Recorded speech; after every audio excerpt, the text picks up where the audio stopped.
এই ভিডিওতে আমি আপনাদেরকে রাঙামাটির এমন একটা রিসোর্টের সন্ধান দিব যেখানে আপনারা পার নাইট ৫,০০০ টাকা নিচে খরচ করে সুন্দর ভিউ সহ একটা রুমে থাকতে পারবেন।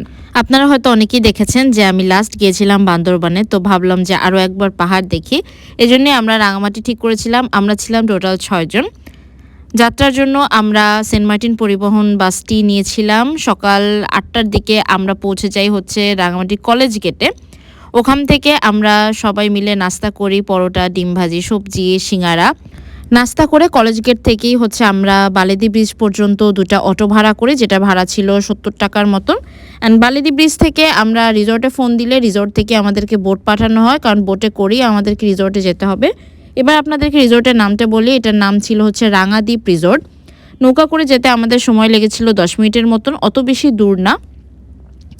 এবার হচ্ছে রিসর্টটা আমি দেখাই। রিসর্টটা খুবই সুন্দর এবং অনেক বড় একটা কম্পাউন্ড নিয়ে, ভিতরে প্রত্যেকটা কটেজ এত বেশি কালারফুল যে দেখতে পুরোই মুভির মতন লাগে। আমরা যেহেতু টোটাল ৬ জন ছিলাম, 2টো কটেজ নিয়েছিলাম। একটা হচ্ছে টুইন বেডরুম, মানে 2টা বেডরুম এবং 2টা বেড, আর একটা হচ্ছে কাপল রুম। কাপল রুমে একটাই বেড। ওদের কাপল রুমের প্রাইস 20% ডিসকাউন্টের পর ছিল হচ্ছে ৪,৮০০ টাকা, আর ওদের টুইন বেডরুমের প্রাইস ছিল ৬,৪০০, যেটার অরিজিনাল প্রাইস ৮,০০০ টাকার মতন। তো ফার্স্টে আমরা যেহেতু একটু সকালবেলা চলে গিয়েছিলাম, তাই একটা রুমে ফাঁকা ছিল, টুইন বেডরুমটা। সো ওখানে আমরা একটু রেস্ট নিচ্ছিলাম। আর এটা হচ্ছে এই কাপল রুমটা, যেটা থেকে অসাধারণ একটা ভিউ দেখতে পাবেন সামনে লেকের। বারান্দাটা খুবই প্রশস্ত এবং খুবই সুন্দর। তো এখানে আমি কিছুক্ষণ দাঁড়িয়ে দাঁড়িয়ে ছবি টবি তুলছিলাম, যেহেতু মানে এত সুন্দর জায়গা, সেখানে তো ছবি তুলতেই হবে। এখানে একটা কথা বলে রাখা ভালো, ওদের টুইন বেডরুমের কটেজটা, ওখানে কিন্তু ওয়াশরুম একটাই, এবং ওদের রুমের বিশেষত্বই হচ্ছে এই সুন্দর ভিউটা বা এই বারান্দাটা। ভিতরে আপনি কোনো কফি পাবেন না বা কোনো হিটার পাবেন না, এটা মনে হলো যে আপনাদেরকে বলে রাখি। এটা হচ্ছে ওদের রেস্টুরেন্ট। ওদের কটেজ থেকে রেস্টুরেন্টের ওয়াকিং ডিস্টেন্স খুব বেশি না। রেস্টুরেন্টটা হচ্ছে ২ তলায় এবং এখানে খাবার অনেক আগে থেকে অর্ডার করে রাখতে হয়, যেহেতু খাবার প্রিপেয়ার করার একটা ব্যাপার আছে। দুপুরে খাবারে কোনো ক্লিপ আমার কাছে নেই, তাই এই ছবিটা আমি অ্যাড করে দিলাম। আমরা নিয়েছিলাম ব্যাম্বো চিকেন, বাঁশকরোল ভাজি, ডাল, 2টা চাইনিজ প্ল্যাটার। খাবারের টেস্ট নিয়ে আমি বলবো যে অনেক আহামরি কিছু না, আমার কাছে এভারেজ মনে হয়েছে।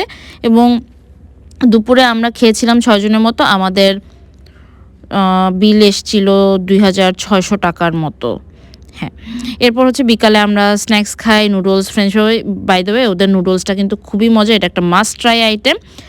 এরপরে সকালবেলা আমরা ব্রেকফাস্ট করি। ব্রেকফাস্টে ওরা হচ্ছে বুফে রেখেছিল, খিচুড়ি ছিল, চিকেন ছিল এবং সুজি ছিল। চিকেন আমরা একবারই নিতে পেরেছিলাম, একবারে বেশি নেওয়া যাবে না।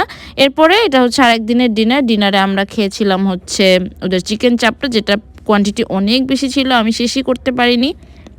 এটা ওদের রেস্টুরেন্টের বারান্দা, যেখান থেকে অসাধারণ সুন্দর একটা ভিউ আছে, দূরে পাহাড় দেখা যায়। আমি যদি আমার ওভারঅল এক্সপিরিয়েন্স বলি, আমার এক্সপিরিয়েন্স ভালোই ছিল, কিন্তু সেকেন্ড ডেতে ওরা আমাদেরকে হঠাৎ করে কাপল রুমটা চেঞ্জ করতে বলে, যেটা আমার কাছে একটু আনপ্রফেশনাল মনে হয়েছে, একটু না বেশ ভালোই। আর একটা জিনিস যেটা খেয়াল করলাম, এখানে কাপলের থেকে ফ্রেন্ডস গ্রুপই বেশি আসে, মানে অনেক বড় বড় গ্রুপ। ভিডিওটা যদি ভালো লেগে থাকে একটা ফলো দিয়ে দিবেন। Thanks for watching.